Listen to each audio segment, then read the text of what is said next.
యెహోవా యందు భయము పవిత్రమైనది, అది నిత్యము నిలుచును.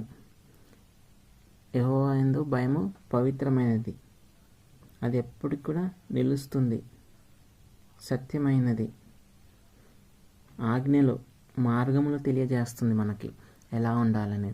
యెహోవా యందైనా భయము మనకి ఏం తెలియజేస్తుంది? పవిత్రమైనది, అది నిత్యము నిలుచును. ఎన్నటెన్నటికి నిలిచి ఉంటుంది. ఒక్కసారి ఆ దేవుడు ఆకాశాన్ని చేశాడు, నిలిచి ఉంది. భూమిని చేశాడు, నిలిచి ఉంది. సముద్రాన్ని చేశాడు, మనిషిని చేశాడు, అన్నీ కూడా నిలిచి ఉన్నవి. యెహోవా న్యాయవిధులు సత్యమైనవి, అవి కేవలము న్యాయమైనవి. దేవుడు చేసినవని సత్యమైనవి, న్యాయమైనవి కాబట్టి ఎన్నిటెన్నిటి కూడా నిలిచి ఉన్నవి. అవి బంగారము కంటేను విస్తారమైన మేలిమి బంగారము కంటేను కోరదగినవి. తేనె కంటేను జుండు తేనె దారాల కంటేను మధురమైనది అది.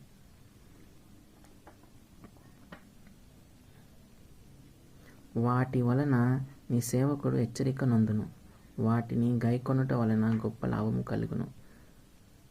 తన పొరపాట్లు కనుగొని వాడు ఎవడు? నేను రహస్యంగా చేసిన తప్పులు క్షమించి నన్ను నిర్దోషినిగా తీర్చుము. దురాభిమాన పాపములను పడకుండా నీ సేవకుని ఆపము అని నన్ను ఎడనీయకము అని.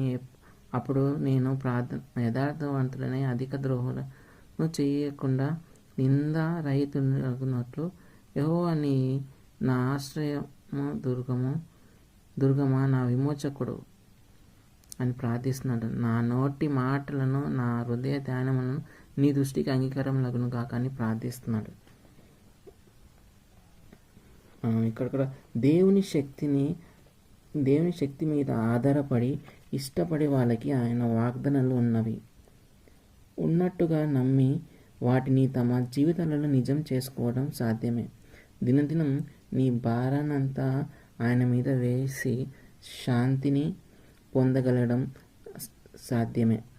మన మనసులోని ఆలోచనలను, అభిప్రాయాలను నిజంగా పరిశుద్ధపరచుకోవడం అన్నది తేలికే. ప్రతిదానిలోనూ దేవుని చిత్తం చూడడం దానికి నిట్టూర్పుతో కాక సంగీతంతో తలవంచడం సాధ్యమే. దేవుని శక్తిని ఆశ్రయించి అంతరంగంలో బలపడడం సాధ్యమే.